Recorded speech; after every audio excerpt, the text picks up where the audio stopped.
Selamat datang di channel saya, Cerita Horor Yuda. Dalam channel ini, saya akan membawakan cerita-cerita horor yang saya tulis sendiri.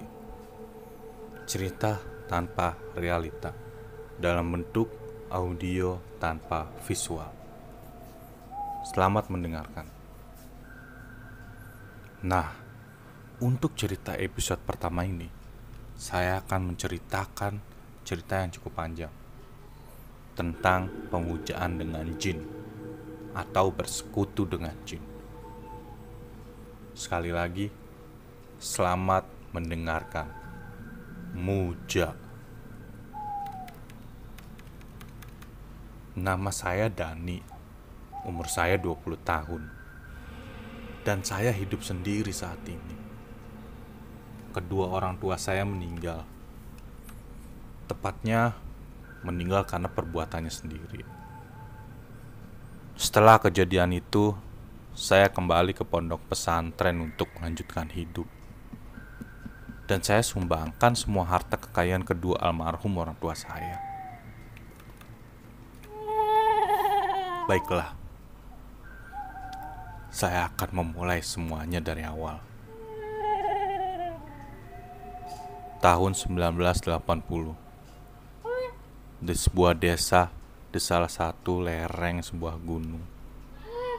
Maaf, saya tidak akan memberikan detail lokasi desa saya. Saya akan melanjutkan.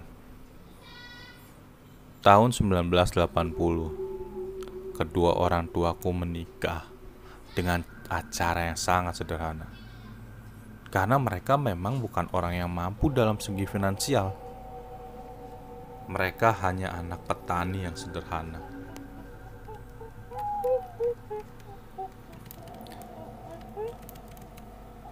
Dua tahun pernikahan berlalu, mereka masih sangat bahagia. Bekerja keras untuk masa depan yang lebih baik. Bapakku bertani, dan ibuku selalu menemani setiap harinya. Semua terlihat tampak seperti biasa saja. Dan tanpa disadari, mereka sudah masuk di tahun kelima pernikahan mereka.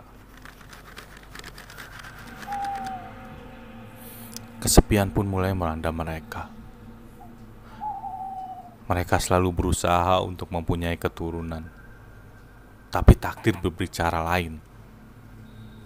Sampai umur pernikahan yang ke-9 tahun, mereka juga belum dikaruniai anak. Masalah demi masalah pun muncul. Hal kecil pun bisa jadi masalah di antara kedua orang tuaku. Keuangan mereka pun mulai memburuk. Hidup mereka dipenuhi dengan kebencian dan amarah. Dan mereka semakin jauh dari agama. Sampai satu ketika mereka berdua sepakat untuk memutuskan muja. Akhirnya mereka berdua pergi ke dalam sebuah hutan, di mana hutan tersebut dikenal sebagai tempat pemujaan para jin.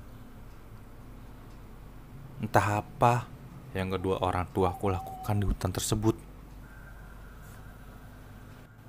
Setelah mereka pulang dari hutan tersebut, kehidupan mereka benar-benar berubah.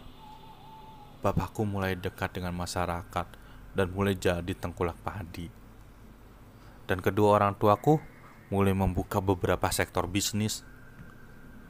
Walaupun banyak sekali warga bertanya dari mana kedua orang tuaku mendapatkan uang yang banyak. Tapi di sisi lain, warga senang karena kedua orang tuaku selalu membantu warga ketika membutuhkan uang.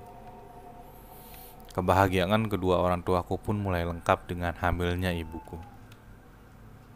Dan akhirnya, saya, Dani Sugianto, lahir ke dunia pada tahun 1990. Waktu demi waktu pun berlalu. Dan saya merasa beruntung mempunyai kedua orang tua seperti mereka.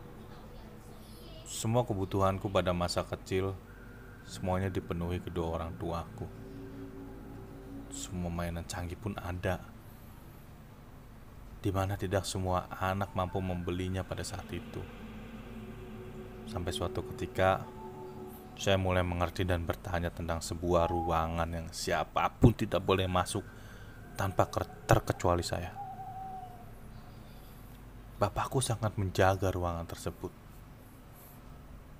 Tapi saya sering sekali melihat kedua orang tuaku masuk ke ruangan tersebut, apalagi ketika malam Jumat Kliwon.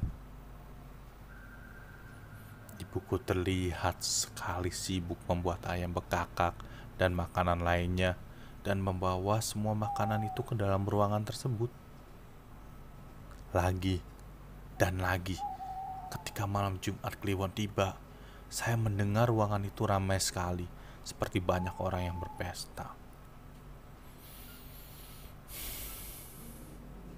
Sampai pada suatu ketika malam, saya terbangun seperti ada yang membangunkanku dan menuntun ke ruangan tersebut. Pintu ruangan itu pun perlahan terbuka, seperti mempersilahkan saya masuk. Saya pun masuk ke dalam ruangan itu dengan perlahan. Terlihat sangat jelas ada sebuah altar yang penuh dengan sajian. Ketika saya masuk, saya merasakan udara yang sangat berbeda, suasana yang begitu dingin. Sampai tiba-tiba saya dikagetkan dengan suara pintu ruangan yang tertutup sendiri.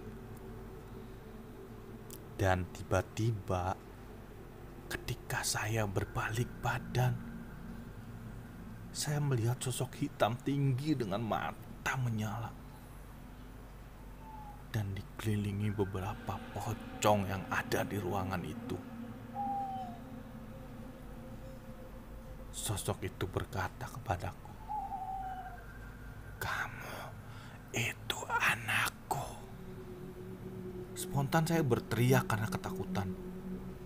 Sampai akhirnya saya pingsan dan tak ingat lagi apa yang terjadi.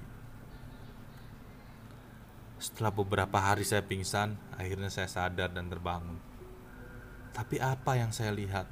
Saya sudah tidak berada di rumah, tapi saya berada di salah satu pondok pesantren.